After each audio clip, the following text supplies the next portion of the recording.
thought I was the perfect 2-year-old until I saw my aunt's video of me. I guess it wasn't so good after all. I hope that helps you be patient with your little brother. We could all use a little grace.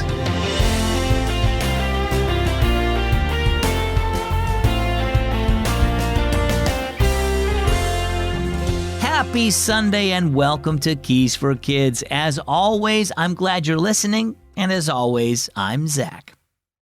It's easy to think that your little brother or sister is trying to make you mad on purpose, but a lot of the time, they're just curious. They might get into your stuff and even break something, but don't assume that they want to be mean. Instead, follow 1 Corinthians 13:4. It says, "Love is patient, love is kind." Let's listen to our story for today. It's entitled, Terrible Twos.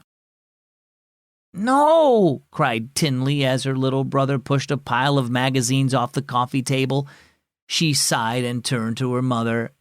"What's with Bridger today? He made a mess with his food at breakfast, drew all over my math homework, and tried to drown my stuffed animals in the bathtub."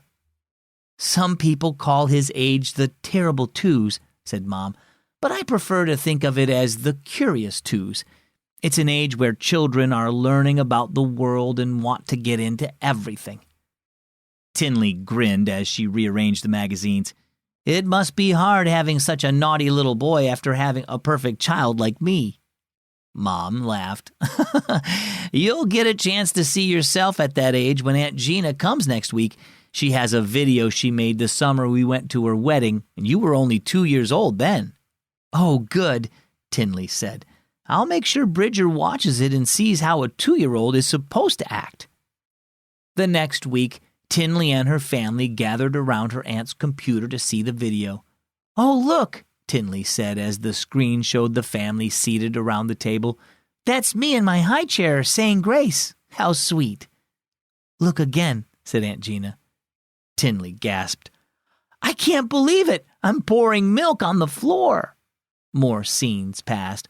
"Why is the dog hiding under the chair?" asked Tynlee. "You pulled his tail," replied Dad. "Here you are dressed for the wedding," said Mom. "You did look really cute." Tynlee smiled at herself wearing a fancy white dress with blue bows. In the next scene, the white dress was covered with brown streaks. "Just when we were about to leave for the church, you got outside and played in a mud puddle," Aunt Gina explained. Tynlee grinned as Bridger climbed up on her lap. "Hey, buddy, from now on, I'll be more patient with you. I can see I had a lot to learn when I was your age, too." Mom nodded thoughtfully. "That's exactly how we should treat our brothers and sisters in Christ, too. We need to be patient with one another as we learn and grow in our relationship with Jesus. We all make mistakes, but Jesus forgives us and helps us learn to do better. We should be that way, too." Well, how about you? Do you have little brothers or sisters? Are you often critical of them? Remember that they're younger than you and need time to learn and grow, so be patient with them. How about your brothers and sisters in Christ, other Christians? Trust God to help you be patient with them too. He wants His children to love one another and help each other learn and grow. Our key verse is found in 1 Corinthians chapter 13, verse 4. Love is patient, love is kind. And our key thought for this Sunday, be loving and patient.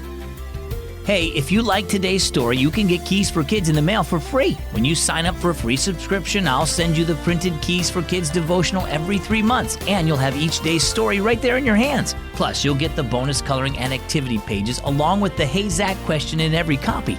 Ask your parents for help to sign up for a free subscription to Keys for Kids when you go to keysforkids.org/getkeys.